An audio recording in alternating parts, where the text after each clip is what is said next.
ये उपाधि क्या है फिर?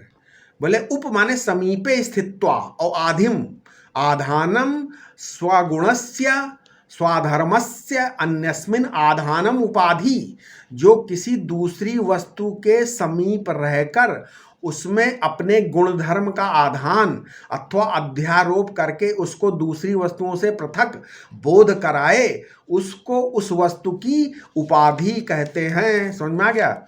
अच्छा, उपहित क्या है? उपहित भी बार बार आएगा। उपहित अध्यारोपित रूप में उस वस्तु को उस उपाधि द्वारा उपहित कहा जाता है। उपहित के स्वरूप में उपाधि का प्रवेश नहीं होता है, भले ही वहां वैसा प्रतीत होता है।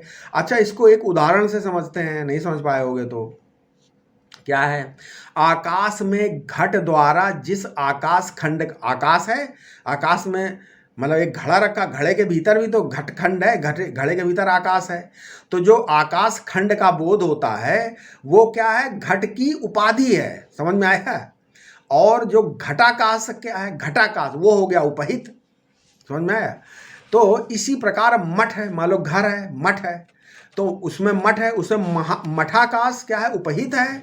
और घटाकाश, मठाकाश, ये सारे भेद जो प्रतीत हो रहे हैं वे सब घट और उपाधियों के भेद से हैं। समझ में आ गया कि नहीं है? अतः आकाश के सारे भेद औपाधिक हैं और आकाश के स्वरूप की दृष्टि से सब नामधेय हैं, वास्तव में नहीं है, नाम मात्र हैं। इसलिए घट या मठ का आकाश जो है, जो घट है या मठ है का आकाश के स्वरूप में प्रवेश न होने से आकाश किसी भी प्रकार से इनके गुण धर्मों से लिप्त नहीं होता। ये समझ में आया?